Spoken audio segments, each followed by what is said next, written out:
Hey everyone, welcome back for another deep dive. Yeah. So we received a really impactful article from one of you, a veterinary professional, titled Choose Compassion Satisfaction. Yeah. And, right away, it kind of reminded us of documentaries like The Cost of Caring. Have you seen that one? Absolutely. Yeah. It really gets into the nitty-gritty, the emotional side of what you all go through every day. Yeah, it does. And the cost of caring really showed, the struggles and uh the potential for burnout and compassion fatigue that can come with being in veterinary medicine, Right. which is why this article, Choose Compassion Satisfaction, feels so relevant, to dive into with you today. For sure. So what we want to do in this deep dive is explore this whole concept of compassion satisfaction, Mm. how the article defines it, and how it relates to your daily life as a veterinary professional, Yeah. whether you're in a bustling clinic, out on farm calls, or wherever your work takes you. Exactly. And the article actually it wrestles with this key tension, right? Right. It acknowledges all the emotional and practical difficulties that come with veterinary medicine. But it also suggests that real joy, like a deep sense of reward, it's not only possible but actually a big part of this work. Totally. So let's get into this compassion satisfaction thing. Yeah. The article defines it as that deep emotional reward you get from doing work that truly matters, that feeling of, really helping, healing, offering comfort to animals and their families. Hmm. And it seemed like this idea really struck a chord with the author. It definitely did. The author's own, feeling of being really impacted by this concept highlights just how significant it can be, especially in a profession where, it's easy to focus on the stress and the loss. Right. And what's really interesting is this is different from just, liking your job. Right. Compassion satisfaction is about feeling fulfilled because you're easing suffering, which is Hmm. really the heart of veterinary work, right? Absolutely.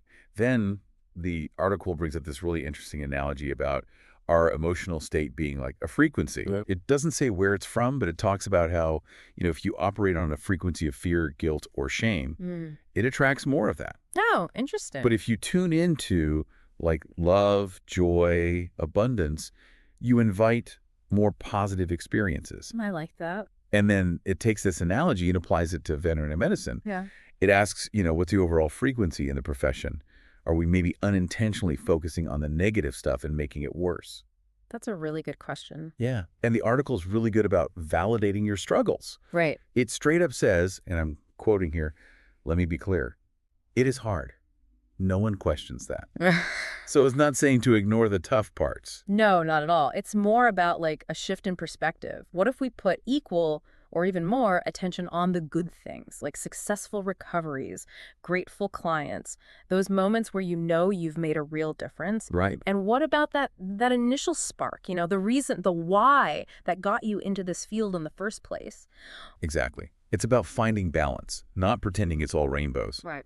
And the article touches on this idea of time spent in the field. Like you see people who've been doing this for 10, 15, 20 years, and there's this sense of like that being a badge of honor. Yeah, it's true. It's almost like this accumulated emotional weight, right? Yeah. Those years, they're not just a number. They show how much experience you have, both professionally and emotionally. Hmm. And as the article points out, that includes, the grief of saying goodbye to patients you've known for so long, sometimes their whole lives. Yeah, it's got to be tough. You build these relationships with the animals and their families, and then having to navigate those goodbyes. Mm, But like the article says, through it all, we keep showing up.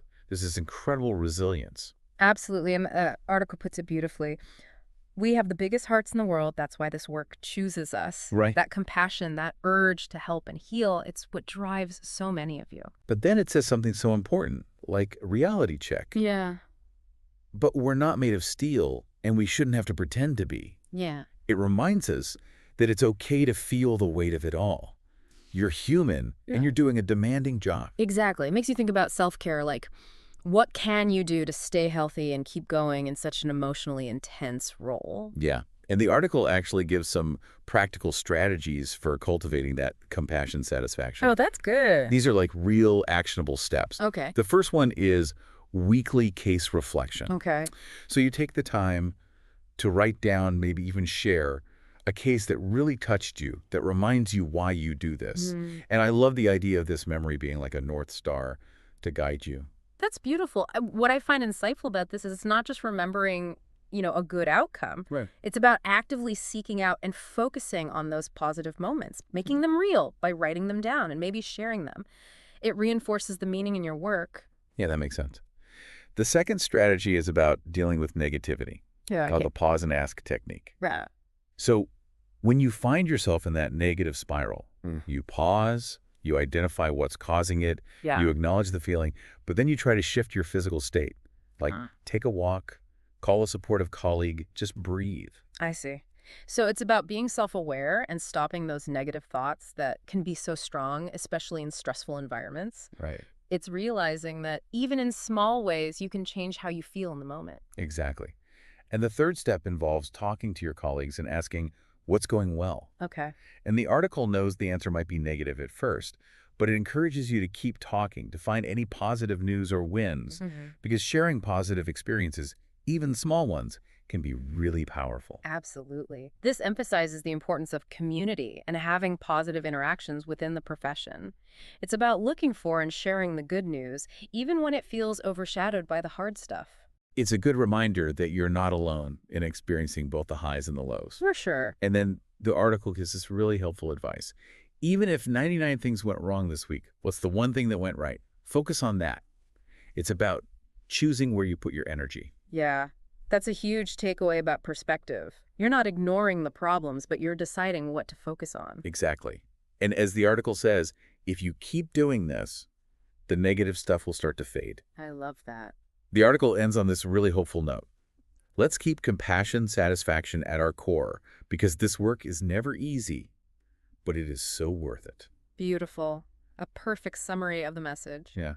And it brings us back to why we're doing this deep dive. Right. We want to acknowledge both the difficulties and the rewards that come with being in veterinary medicine, and to explore how important it is to choose to focus on and cultivate that compassion satisfaction. Yep. So, as you continue your work, we want to leave you with this question.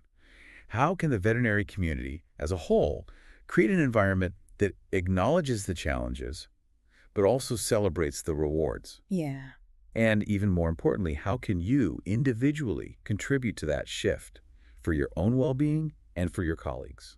That's such an important question. It's about building a culture where it's okay to talk about the hard parts, but also to celebrate the moments of healing, comfort, and connection, the things that make it all worthwhile. Exactly. And this deep dive into choose compassion satisfaction really highlights how valuable and worthwhile your work truly is. Absolutely. So thank you for sharing this article with us. Thanks for listening, everyone.